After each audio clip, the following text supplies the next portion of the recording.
All right, I should begin this show by saying right away that I was wrong. I was wrong about Fabio Wardley. I was wrong about his chances of being competitive in a fight against Joseph Parker. I was wrong about his chances of winning a fight against Joseph Parker. And just for the record, so I'm not hiding behind anything, let's play what I said about Fabio Wardley just last week. This is the safest bet you can make in recent heavyweight championship fight history. If you've got a savings account, put it on Joseph Parker. You are If nuts. you've got a child's tuition, put it on Joseph Parker. If you've got one bet to save your life, put it on Joseph Parker. I'm not trying to disrespect Fabio Wardley here. I'm not trying to disrespect him. He sounded like this at Bud Crawford Canelo. You were convinced Canelo was going to do this. I was convinced. Of course it was. Can you let me finish now? Isn't it my turn to talk here? I'm not trying to disrespect Wardley, who is a good fighter, who has had some good wins. But to me, this is a fight between a guy on a domestic level and a guy on the world level. So Fabio Wardley, you have done it. You have proven that I know nothing about your talent, and I do not know who you are in the heavyweight division. Sergio, Fabio Wardley came out and got the job done. 11th round knockout win over Joseph Parker on Saturday. He is now the interim title holder with the WBO, which sets him up for a potentially huge showdown with Alexander Usyk, which we'll get into Wardley's backstory. But if you know anything about Wardley, it is one of the most improbable rises to heavyweight championship contention that you will ever see. So I know you weren't necessarily right about Wardley, but you did think he'd be more competitive than I did. I wasn't necessarily right, but I wasn't necessarily wrong either, Mannix. See, this is the thing about me. I tell you what can possibly go wrong, but then I have to choose a side. Joseph Parker was the easy and safe pick, but I was making cases for Fabio Wardley, and this is where I think people got irritated, including myself, with your snobbery and pomposity, the gall not a word that you have. The audaciousness, that talking to a fighter and a former champion telling me that I don't know what I'm watching in Fabio Wardley. I know exactly what I'm watching. I know exactly what I'm watching with Joseph Parker, a man that has a lot of miles in the tank. Even though he's only 33 years old, he's been in a lot of physical fights. And this has been going on for the last 7 years in the championship, on the championship level. So because of that, I said, you know what, Parker's bound to slow down. This is going to be a fight where it goes into the dog rounds, and I think that's where I thought he was going to win. The 9th, 10th, 11th round, I thought I was going to favor Parker because of the experience, but it ended up being the reverse. It ended up actually benefiting Fabio Wardley, because Wardley, I don't know if you noticed this, he saved his gas tank. You know, he was losing rounds. He was losing the fight. Let's keep it real. He was losing the fight. He was in the fight. It was a competitive fight, but he was taking his foot off the gas, and he was letting Parker get a little bit more brave and courageous coming forward. Parker wasn't boxing as much as he should. I don't know if that was Wardley's game plan, or it was Wardley strategically saving some reserves, some conditioning, some legs to finish strong. Either way, it worked to perfection, because he ran Joseph Parker into that uppercut, which is his best punch, that right uppercut, and then followed by a left hook. It was just beautiful to watch, man. And I think upsets like this really shake up not only heavyweight boxing, but really shake up, the fans, man, because we didn't expect this. You and I didn't expect this. I expected a good competitive fight. I expected a decision. Both of us did. But I didn't expect a knockout in this fashion. One of the best fights I've seen in heavyweights this year. It's a good point that you make about Fabio Wardley saving something for those final rounds. And I think it was more strategic than anything else. I clocked in the middle rounds Ben Davison kind of whispering in the ear of Fabio Wardley that it was a 12-round fight. Kind of reminder that he couldn't just let it all go over 7-8 rounds. He had to make sure he had something left. And you could see Wardley, like you said, take his foot off the gas at times during those middle rounds. I thought Parker tried to take advantage when he did. Every time Wardley kind of took a deep breath, maybe took a step back. Parker came forward and tried to make him pay for that, but Wardley was able to stem the tide in those types of situations. The things that I underestimated about Wardley, one was his chin. He's got a good chin. He took some clean shots from Joseph Parker, the kind of shots that have hurt good heavyweights, the kind of shots that have knocked out good heavyweights, and he was able to hang in there. He slipped some shots more than I thought he was going to be able to. His boxing skills in the middle, late rounds were better than what I thought. And look, that power is real. And I honestly didn't know what to make of it after, you knock out someone like Frazier Clark, who's a good domestic level guy, but not proven on the world level. You knock out Justice Huoney, who is a good domestic level guy, but not on the world level. The Parker fight showed the power on Fabio Wardley is legit. He has heavyweight championship power that carries into the second half of a fight. This is now, the second consecutive fight where he has scored a knockout after the 10th round. That's really impressive in any weight class, much less in the heavyweight division. Power is easy to jump on and say, oh, that's great. The power, that's the easiest part for a power puncher. For Wardley, it was the jab. It was the accuracy with that right hand and then sneaking the right uppercuts. But I'll be honest with you, it was the body shots. I know, I love body shots. How is it that Wardley was the one digging to the body, both sides of the body, and that actually made way for that right uppercut that ended, hurting Parker? He was a sucker for that uppercut. If you remember, that's a punch that Joe Joyce actually hurt and ended up stopping Joseph Parker in the exact same round, the 11th round. So Parker is a sucker for the uppercuts. But the thing that I like about Wardley is the fact that he set those up with body shots. They were sneaky right and lefts across the body, across the ribs, around the elbows. Things like that really impressed me because he could have easily went for the knockout earlier, but then he took a step back. He took it to another gear and he let Parker get over aggressive. That's strategy, man. It's not just a big, strong, plowing guy looking for power. This guy's more than that. And this fight proved it. Yes, he's looked suspicious in his last couple of fights. He gets hit a lot, but like you said, he takes a good chin. And what I like about him, since you mentioned this, he rolls with that shot.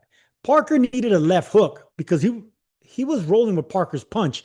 He hides behind his left shoulder really well. Sometimes when he does get hit, he rolls with that shot really well. So Parker didn't make the adjustments. It should have been the left hook, and it should have been body shots for Wardley. And Wardley did exactly what he needed to do with Parker, and that was the right hand, straight and from bottom. So let's talk about Parker's performance, because I thought it was not good overall. Even though he was leading in this fight, going into that 11th round. 2 of the 3 judges had him up. One had him up 6 rounds going into the 11th. I didn't think he fought a particularly good fight. And Sergio, it begins with the weight that he came in at. Joseph Parker weighed 262 pounds for this fight, which is lower and lighter than what he weighed for his last fight against Martin Bakole. But if you look at the most recent top-level wins that he's had, against Deontay Wilder, against Zhilei Zhang, he was 245, 250, maybe 255. He was considerably lighter for those fights. I didn't like him coming in that heavy, not when he's been at his best fighting in at lower weights.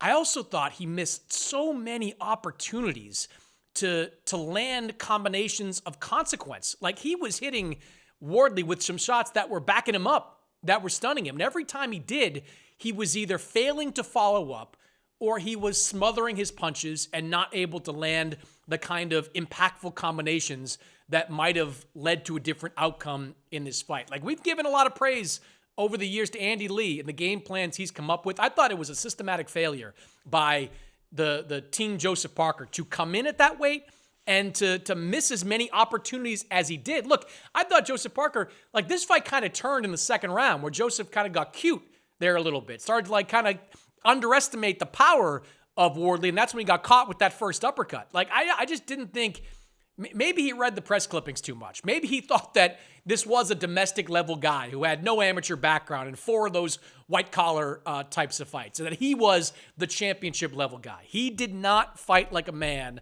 that took the challenge of Fabio Wardley as seriously as he should have. Maybe he listened to our podcast and listened to you hope not. praising him, saying that this is the easiest bet. Bet your life and your child's tuition on Joseph Parker. This is the safest bet of your life. Man, I could keep quoting you. I love it.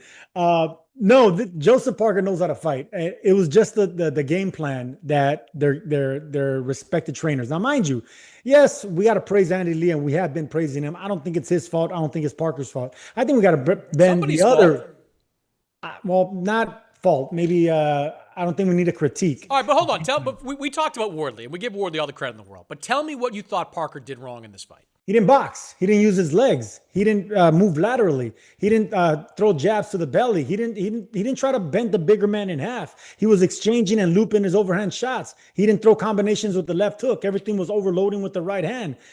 I was more impressed with the bigger plotting fighter in Wardley, less experience, but he was throwing the smarter punches, the punches that were going to set you up for the knockout later. That's where I think Joseph Parker and Andy Lee maybe came up short.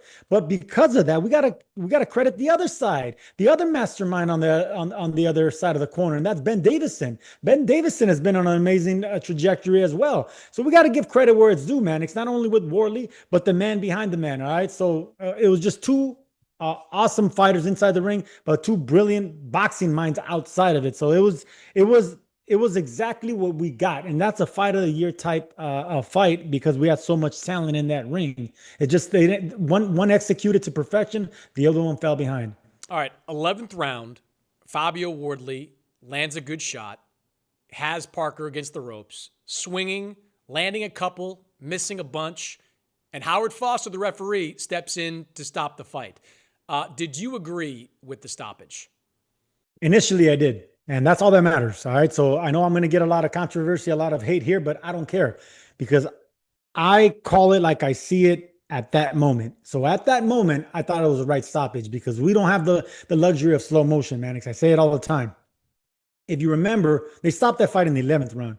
The end of the 10th round, for the last 20 seconds, it was the same thing. It was Wardley piling it on. So that rolled over to the 11th round where Wardley continued the onslaught of the 10th round. That's what I think the referee saw here. It was the fact that there was unanswered punches. I mean, he threw about 40 punches, Wardley did. And from what I saw, Joseph Parker only threw maybe 2, 3 at most, and they didn't land. So whenever you have that kind of one-sided volume coming forward, you already seen that he's been wobbling. He has his hands down. I talk a lot about body language, Mannix. Parker was exhausted. Wardley was about to be exhausted. It was adrenaline carrying him, but we didn't get to see how he was going to react on the flip side when he was fatigued because they stopped the fight. So no, I don't hate the stoppage. Watching it live, going back and watching it over and over, it was a terrible stoppage. And this referee has a lot of terrible stoppages in his history and in his resume. Carl Froch and George Groves was probably the biggest one, but he has plenty other ones. So I think he shouldn't get big fights anymore. That's just the way it is. Foster shouldn't get big fights anymore. Yeah. If I was going to put it on a scale of 1 to 10 of bad stoppages, 1 being a great stoppage, 10 being the worst I've ever seen, it's probably in that 7 range, I would say. I agree with you. There were a lot of punches being thrown by Fabio Wardley and not a lot coming back from Joseph Parker. But when you watch the replay, and look, I know the referees don't have the benefit of replay, but the referee is also right on top of the action. He's staring right at what's in front of him. A lot of those shots were missing, and it looked to me like Joseph Parker was more tired than he was hurt. And I think that the context of the fight needs to be taken into account. This wasn't for an official world championship, but it was a world championship level fight. The winner of this fight was going to get a monster opportunity and a monster payday against the number 1 heavyweight in the world. I think in a situation like that, you've got to give a fighter like Joseph Parker, who had not been hurt up until that point, or at least not hurt badly, who had not been down up until that point, who has a history of overcoming adversity to get back in and ultimately win fights. I think you have to take that into perspective. And you're right, Howard Foster has a reputation for stopping fights early. George Groves and Carlos Fracci is the most high-profile example. The first fight between them, a lot of people, myself included, believed he stopped that fight early in favor of Carl Fracci. We've seen fighters and their teams actually protest the presence of Howard Foster before fights. I remember Zhe Li Zhang's team protested Foster being involved in one of the Joe Joyce fights. So, we have a guy here in Howard Foster that has a history of stepping in a little bit too early. And look, I know you always want to be careful for the health and safety of the fighter. And I'm the first to jump on referees for not doing that. But in a fight of that magnitude, where it's pretty clear that the fighter isn't getting hit with a ton of clean shots, which Joseph Parker was not, I gotta say, you gotta give, in the context of where the fight is, the 11th round, the stakes, what you've seen up until that point, to me, I thought this in real time, and I thought it more afterwards. You got to give Parker the benefit of the doubt in that situation. Yeah, a lot of moving pieces there.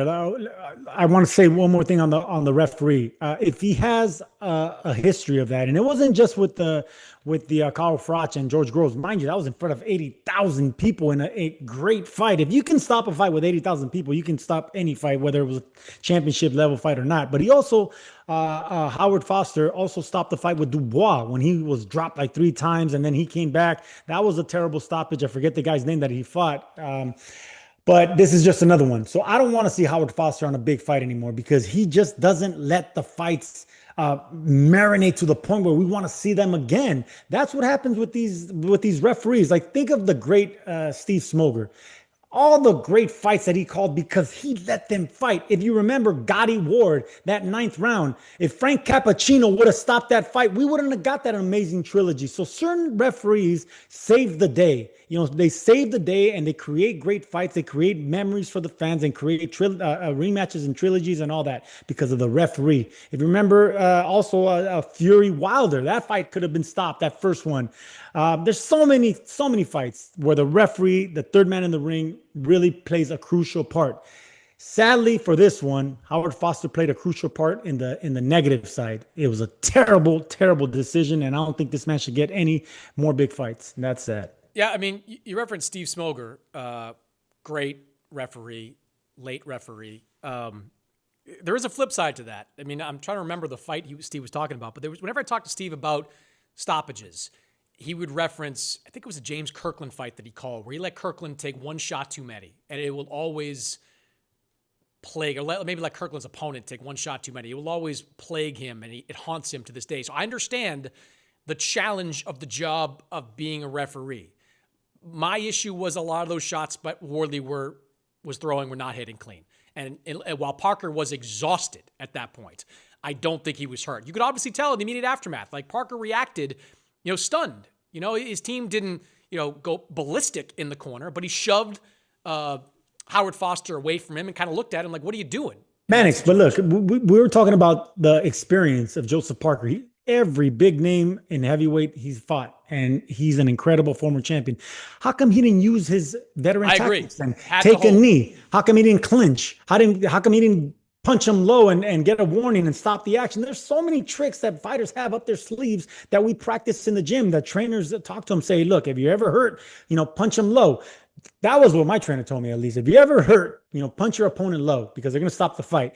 I remember Felix Trinidad did that to Fernando Vargas, and I was like, whoa, yeah, it works. They don't take a point for the first one, and they stop the action, and they let the guy get his wits again. Or take a knee if you could swallow your pride. Take a knee. Or clinch. If you're really badly hurt, they're not going to take a point for over clinching, even falling over your opponent and taking your time getting up. These are all tactics that you could use as a veteran, and I'm disappointed that someone with the veteran mind of Joseph Parker didn't think of none of that. Instead, he showed the world how tired he was. He had his hands down. He backed up with a look on his face like, I'm spent, and they stopped the fight thinking that he was hurt.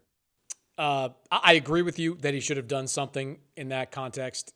Taking a knee probably would have been wise. Grabbing, holding on, falling down as a result of the grab, that wouldn't have been considered a knockdown. I do think it's kind of funny that your trainer, Dean Campos, told you to hit somebody low. I don't think I've ever heard that before. Oh, man, all the time. From now on, start noticing veteran fighters. If they're hurt, they'll hit them. They'll hit the hip line. They'll hit low, or they'll even tackle. They'll do whatever it takes to not get knocked down or knocked out. These are all tactics that we practice in the gym, man. We can't just do all the punishing. We have to actually practice to when we're getting punished as well, and how are we going to react?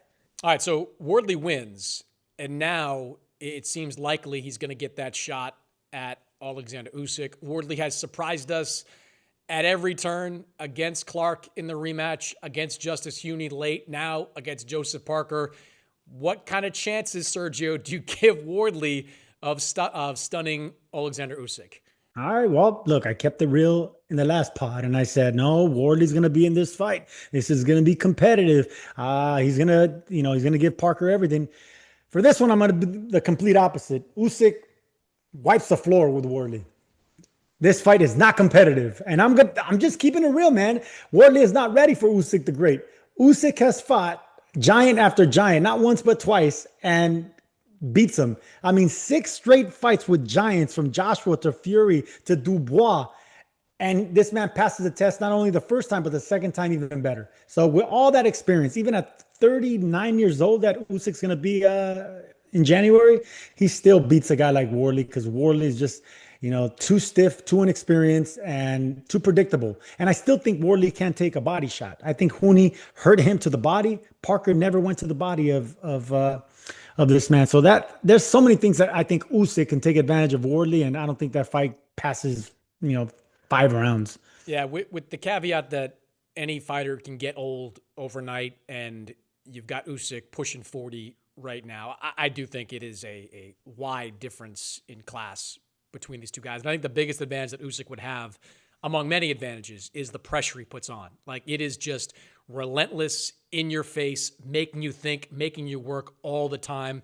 If Parker did more of that, I thought he would have had more success, maybe even gotten a stoppage against Wardley. Usyk is not going to make those mistakes. He doesn't make mental mistakes in the ring. And I think he's going to have Wardley gassed by the 4th or 5th round of that fight, and that's going to lead to the kind of shot that gets him out of there.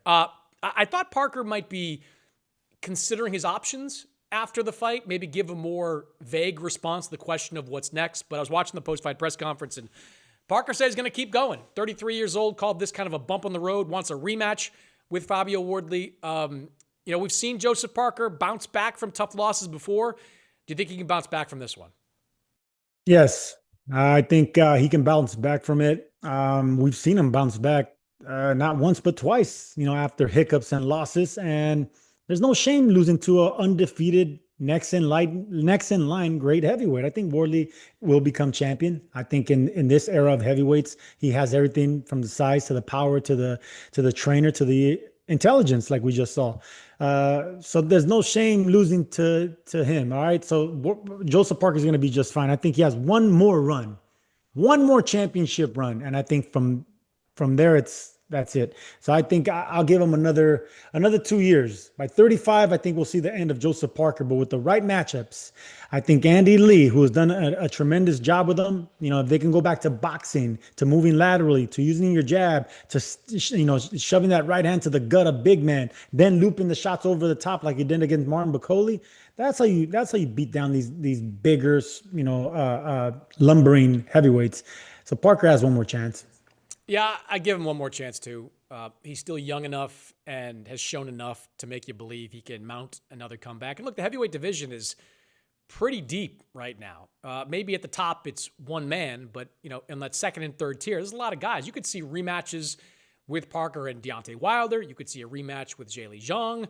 Down the line, maybe after Wardley Usyk takes place, you could see a rematch there. There'd be a lot of people interested in that fight, no matter what's at stake between those two guys. Yeah, I think he's got one more go in him, but he's going to have to work, I think, in his conditioning.